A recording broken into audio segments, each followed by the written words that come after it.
June 24th, 1944, 500 nautical miles west of the Cape Verde Islands, Atlantic Ocean. Lieutenant Commander Shoji Nobukiyo stood in the conning tower of I-52, one of Japan's largest cargo submarines, listening to sounds that shouldn't exist. Through the hydrophones, he heard something unprecedented in 3 years of war: American aircraft dropping objects into the ocean that continued transmitting after they struck the water. The devices weren't depth charges. They made no explosions. Instead, they listened. Within hours, those listening devices would guide American TBM Avenger aircraft to I-52's position with deadly precision. The submarine, carrying 2 tons of gold and critical German technology intended for Japan's war effort, would become the first Japanese submarine definitively known to be sunk by aircraft using the revolutionary new weapon that would transform undersea warfare, the sonobuoy. The technology that killed I-52 represented America's systematic approach to dominating the underwater battlefield through innovation that Japanese naval strategists had never anticipated. While Japanese submarines operated as the eyes of the fleet, hunting American warships in accordance with doctrine written decades earlier, American forces had created an invisible network of acoustic sensors that turned the Pacific Ocean into a death trap for any submarine that dared to move.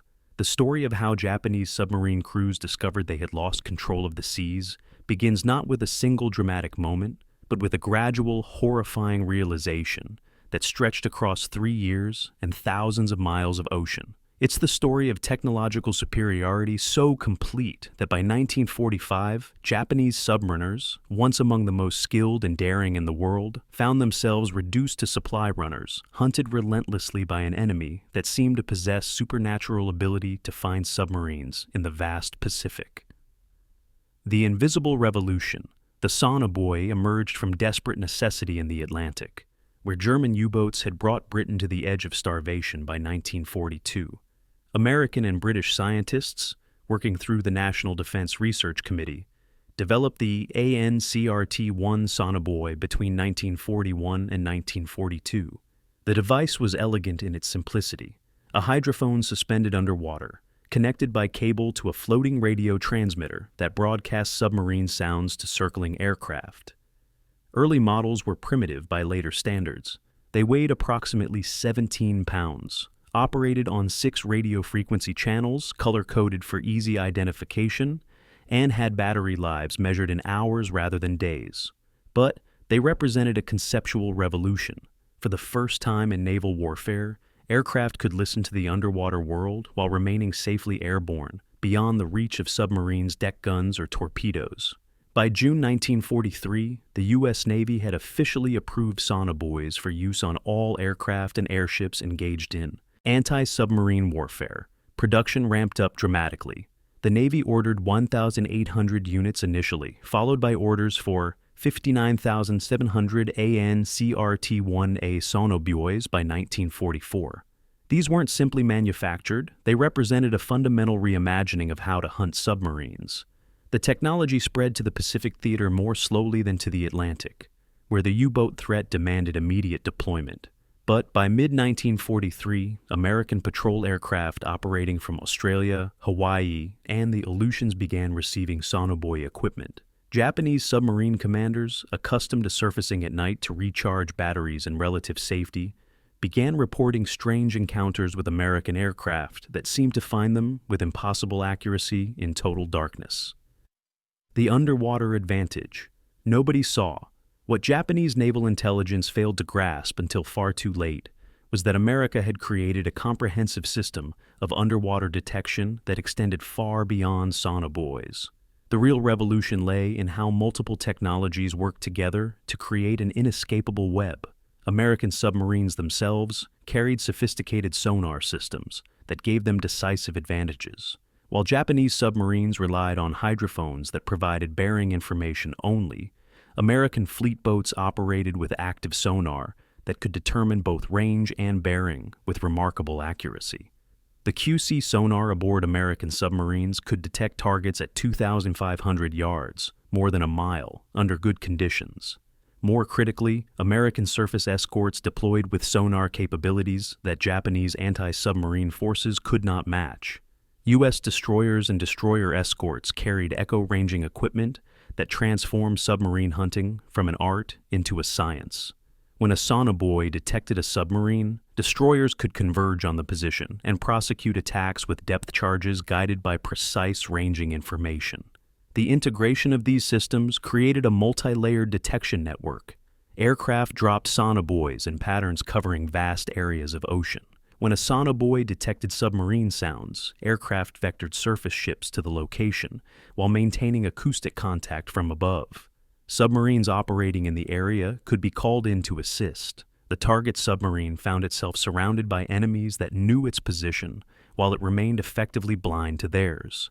Japanese submarines entered this environment at a catastrophic disadvantage. Their hydrophone systems, while adequate for 1930s standards, lagged 4 years behind American technology by 1944.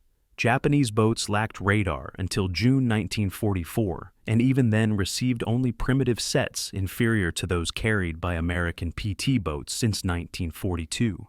Their large conning towers and substantial surface profiles made them excellent radar targets when surfaced. Their size, often twice that of American fleet boats, made them slower to dive, less maneuverable underwater, and easier to detect.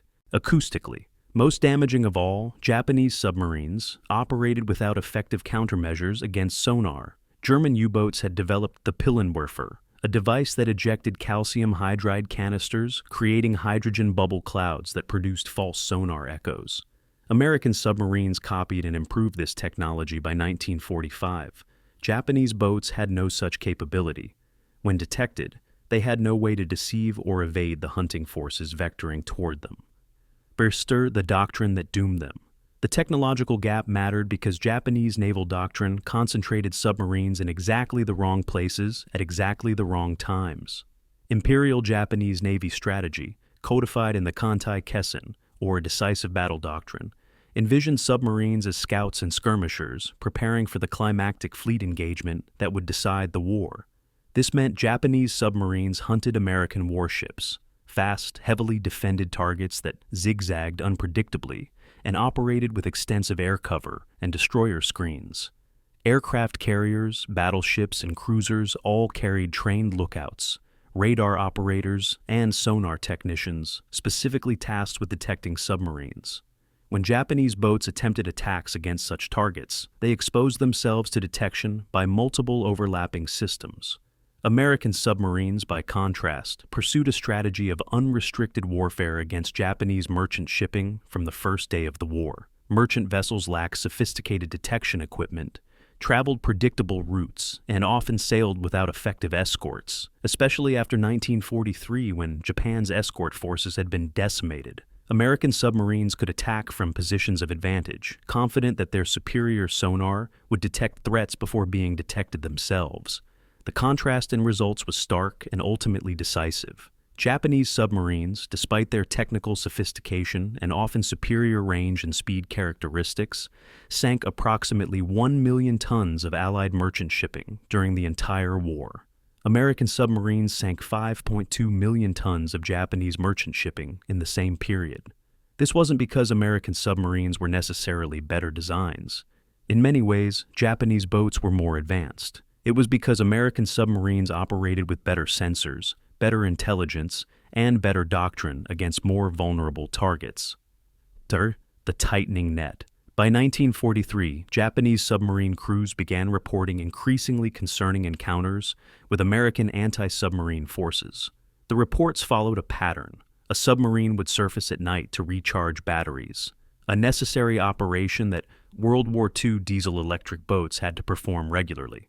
American patrol aircraft would appear, apparently guided by radar, and attack before the submarine could dive. Or a submarine would attempt to shadow an American convoy, only to find destroyers suddenly converging on its position, as if they knew exactly where it was. These weren't random encounters. American codebreakers had achieved devastating penetration of Japanese communications. The Maru Code, used to coordinate merchant shipping, had been broken in January 1943. This meant American submarines and aircraft knew in advance where Japanese vessels would be and could position themselves for optimal attacks. When Japanese submarines attempted to interfere with American operations, they moved into areas where American forces expected them. The introduction of sonobuoys in 1943 and 1944 made this hunter-killer capability overwhelmingly effective. On June 24, 1944, I-52's encounter with the USS Buoys hunter-killer group demonstrated the new paradigm. The Buoys aircraft detected I-52 on radar while the submarine was surfaced, then dropped sonobuoys around the estimated diving position. When I-52 submerged to evade, the sonobuoys tracked it acoustically. Avenger aircraft, guided by the sonobuoy transmissions, delivered acoustic homing torpedoes that sank the submarine with all hands. I-52's crew never had a chance. They couldn't see the aircraft at night. They couldn't detect the sonobuoys being dropped. They couldn't hear the acoustic torpedoes homing on them. They died not knowing how they'd been found or what had killed them. This pattern repeated across the Pacific. Japanese submarines that had operated with relative impunity in 1942 found themselves hunted relentlessly by 1944. The statistics tell the story brutally. The Imperial Japanese Navy lost 130 submarines during the war. While mines and accidents accounted for some losses, the majority fell to American anti-submarine warfare that combined signals intelligence, radar, sonar, and sonobuoys into an inescapable trap. Iran, the supply mission nightmare. As American forces advanced across the Pacific in 1943 and 1944, they left behind isolated Japanese garrisons on bypassed islands. Guadalcanal, Rabaul, Truk, Bougainville, these bases held thousands of Japanese troops cut off from supply by American air and naval superiority. The Imperial Japanese Navy faced an impossible choice: let the garrison starve or use submarines to supply them. They chose submarines. It was a decision born of desperation and catastrophic for submarine crews. Supply missions turned Japan's most sophisticated warships into cargo haulers, operating in extremely dangerous conditions. A submarine that could have carried 17 torpedoes instead loaded provisions, ammunition, and mail. The boats surfaced at night near hostile shores to transfer supplies via small craft, or by releasing containers that floated to shore. These operations required submarines to remain stationary and surfaced for extended periods in areas where American patrol aircraft operated continuously. From November 1942 through February 1943, Japanese submarines ran supply missions to Guadalcanal. Between August 1942 and September 1943, they made 95 supply runs carrying 3,500 tons of cargo to New Guinea. The 16 submarines assigned to Guadalcanal supply operations managed to deliver 1,500 tons total, but the cost was staggering. As many as 25 submarines were lost on supply missions during the war, nearly 20% of all Japanese submarine losses. Submarine crews despised these missions. Morale plummeted as boats designed for aggressive warfare found themselves reduced to cargo delivery. Worse, the missions placed submarines in predictable locations at predictable times, exactly where American anti-submarine forces concentrated their efforts. The development of specialized cargo devices demonstrated Japanese desperation. The Unkado was a cylindrical container 135 feet long and 16 feet in diameter that could carry 300 tons of cargo while being towed underwater by a submarine. Few ever reached their destinations. The Unpodo, a 71-foot sled driven by 2 torpedo bodies, could carry an infantry gun and ammunition about 2 miles before exhausting its fuel. These innovations represented enormous engineering effort directed towards solving a problem that shouldn't have existed: an inability to protect surface shipping. American patrol aircraft, equipped with sonobuoys, radar, and magnetic anomaly detectors, turned supply missions into suicide runs. They patrolled known submarine routes, dropped sonobuoy barriers along likely approaches, and maintained constant surveillance over potential delivery points. Japanese submarines attempting to surface found American aircraft overhead within minutes. Guided to the position by acoustic detection systems, the submarine crews couldn't perceive or counter. The Sea of Japan revelation. The culmination of American anti-submarine technology development came with Operation Barney in June 1945, a mission that demonstrated Japanese submariners' worst fears. They had lost even their last sanctuary. The Sea of Japan, called Hirohito's bathtub by Americans, had remained relatively safe for Japanese shipping throughout the war. The entrances through Tsushima Strait and La Pérouse Strait were heavily mined, making submarine penetration suicidally dangerous. After USS Wahoo was lost attempting to exit La Pérouse Strait in October 1943, Admiral Charles Lockwood, commander of Pacific Fleet submarines, had placed the Sea of Japan off-limits. But by 1945, American scientists had developed FM, frequency modulation, sonar, specifically designed to detect mines. This high-frequency sonar operated at short range, no more than 800 yards under ideal conditions, but could identify individual mines with enough precision for submarines to navigate around them. The technology used frequency modulation that swept through frequencies as it swept in bearing, allowing a non-directional hydrophone to determine bearing from frequency alone. The development wasn't perfect. As late as February 1945, evaluation reports stated that FM sonar was not felt that, in its present state of development, operationally reliable. Lockwood pressed ahead anyway, personally operating the equipment during training exercises to prove its viability.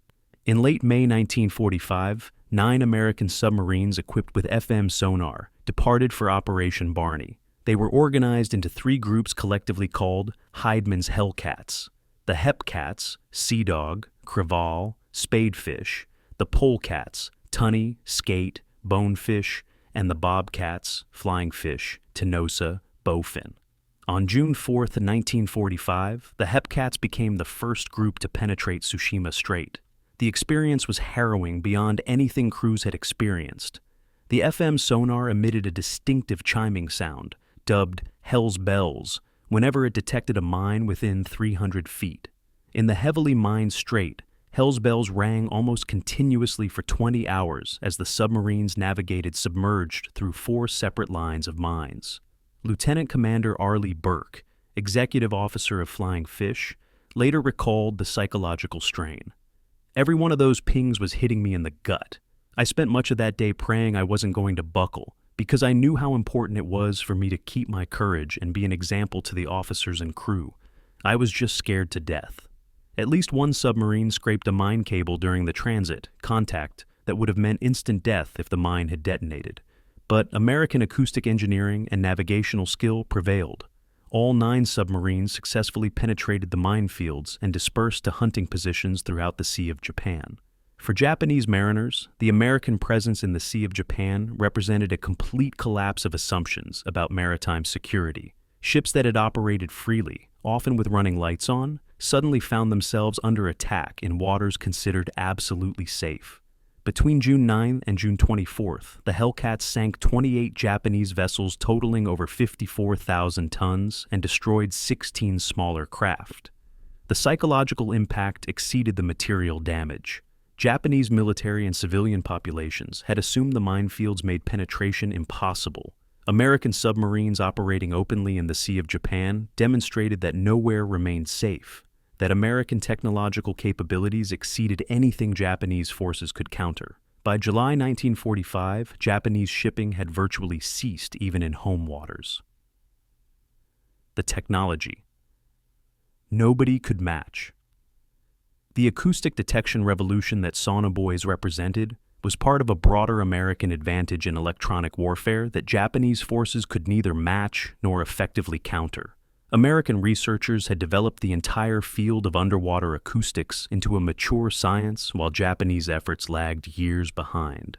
The University of California Division of War Research, under Director Vern Knutson, conducted systematic measurements of ambient noise levels in coastal waters and harbors at frequencies from 1,000 Hz to 50,000 Hz. These measurements enabled precise calibration of acoustic mines and sonobuoys to distinguish between natural ocean sounds and submarine signatures. American scientists discovered and mapped ocean temperature layers and density gradients that affected sound transmission. They developed bathythermographs, temperature-measuring devices deployed from sonobuoys that allowed operators to predict sonar performance in different water conditions. Japanese forces had theoretical understanding of these phenomena, but lacked the instrumentation to use them tactically. The cavity magnetron, developed in 1940, enabled high-frequency radar sets small enough to fit aboard patrol aircraft. By 1943, American maritime patrol planes could detect submarine periscopes at night from miles away using centimetric radar. Japanese submarines, even after receiving radar in June 1944, could only detect the emissions from these radars. They couldn't avoid being seen. American aircraft carried magnetic anomaly detectors, IMAD, that could sense the magnetic field distortion created by a submarine's steel hull. When combined with radar and sonobuoys, MAD provided a triple-layered detection system. An aircraft might detect a submarine with radar while it was surfaced, track it with sonobuoys after it dived, and confirm its position with MAD before attacking. Japanese submarines faced opponents that could find them through multiple independent means, any one of which might prove fatal. The strategic collapse. By early 1945, Japanese submariners understood their situation was hopeless, though few dared speak this openly. A Japanese prisoner of war captured in Singapore reportedly told American interrogators that you could walk from Singapore to Japan on American periscopes, a statement reflecting perceived American submarine omnipresence rather than actual numbers.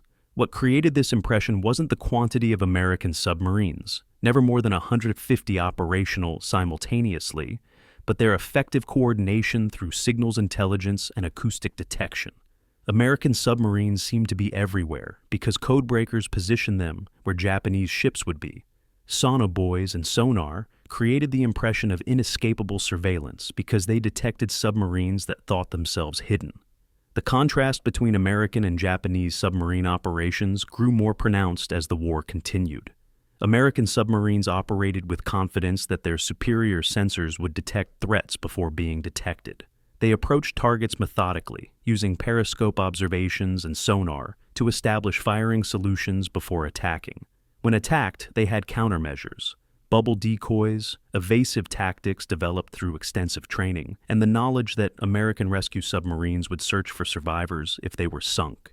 Japanese submarines operated under opposite conditions. They knew American forces possessed detection capabilities they couldn't match.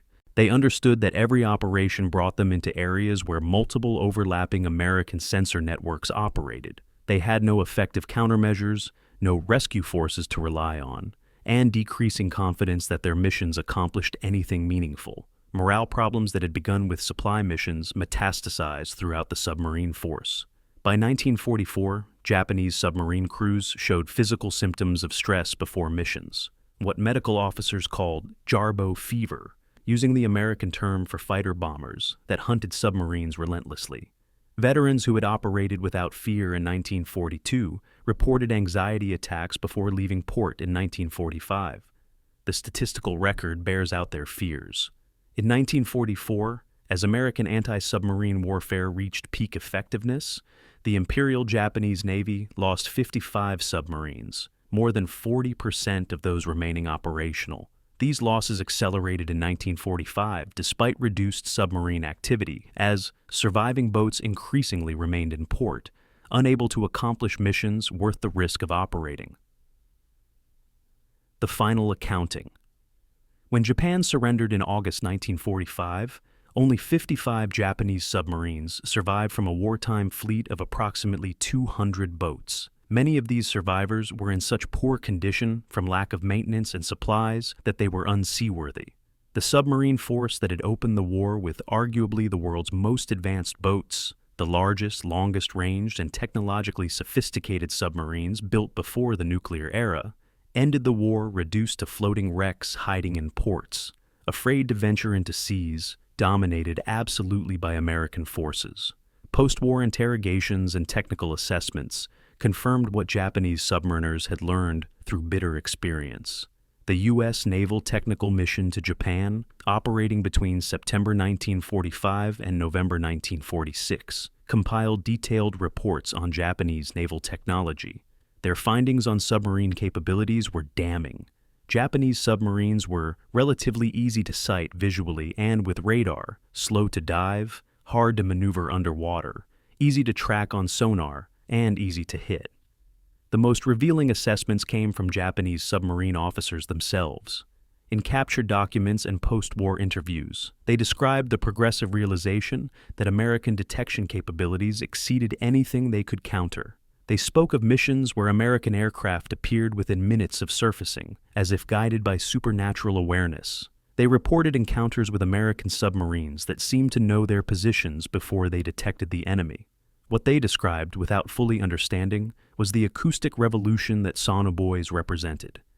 American forces had transformed the ocean from an environment that hid submarines into one that revealed them. The revolution extended beyond technology to encompass doctrine, training, industrial capacity, and scientific understanding.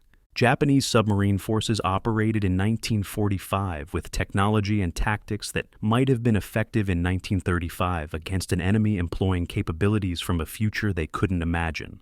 Admiral Isoroku Yamamoto had predicted before Pearl Harbor that Japan might prevail for 6 months to a year, but would lose a prolonged war against American industrial might. His prediction proved accurate, but the mechanisms of defeat surprised even him. Japan lost not primarily through lack of ships or aircraft or submarines, though industrial disparity certainly mattered, but through technological inferiority in sensors and communications that rendered its forces effectively blind and mute, while American forces saw and spoke clearly across thousands of miles of ocean. The sonobuoy, an ungainly cylinder of electronics weighing 17 pounds and costing perhaps $100 to manufacture, represented American advantages more clearly than any battleship. It required sophisticated electronics manufacturing, trained operators to interpret acoustic signals, aircraft to deploy and monitor the devices, communication systems to vector strike forces to detected targets, and the scientific understanding to design systems that worked in the chaotic acoustic environment of the ocean. America possessed all these capabilities. Japan possessed none of them at comparable levels. ORS, the technology that ended an empire. By June 1945, when the Hellcats penetrated the Sea of Japan, Japanese submarine operations had effectively ceased. The few boats that did venture out operated under such restrictive conditions, surfacing only in fog, running submerged during daylight, avoiding all contact with enemy forces, that they accomplished nothing. The transformation from aggressive fleet scouts to timid refugees hiding in their own waters took less than 3 years. The acoustic detection revolution that caused this transformation didn't end with Japan's surrender. Sonobuoy technology continued evolving through the Cold War, becoming more sophisticated with each generation. Modern sonobuoys can detect submarines at ranges of dozens of miles, communicate via satellite links, and operate for weeks on advanced battery systems. They remain the primary method by which maritime patrol aircraft hunt submarines today, 8 decades after their invention. But the fundamental insight that made sonobuoys effective came from those desperate years of 1941-1945 when American and British scientists transformed underwater acoustics from academic curiosity into operational weapon. They proved that the ocean, despite its vastness, could be surveyed and monitored through systematic application of technology. They demonstrated that submarines, regardless of how advanced, could be found and killed by forces that understood and exploited the acoustic environment better than the submarines themselves. Japanese submarine crews discovered this truth gradually, through accumulating losses and increasingly desperate operations in shrinking operating areas. By 1945, they knew with certainty what they had suspected since 1943. They had lost control of the seas. American technology had made the ocean transparent, turning submarines from apex predators into prey. The sonobuoy, floating innocuously on the surface while listening to the depths below, represented the invisible revolution that destroyed the Imperial Japanese submarine force and helped ensure Japan's defeat. If you found this deep dive into the technological revolution of World War II submarine warfare fascinating, please like this video and subscribe to the channel for more detailed explorations of the weapons, tactics, and technologies that shaped modern military history. The story of how innovation defeats doctrine contains lessons that remain relevant today, as militaries worldwide grapple with rapid technological change and the challenge of adapting faster than adversaries. Hit that notification bell to ensure you don't miss future episodes examining the decisive moments when technology transformed warfare.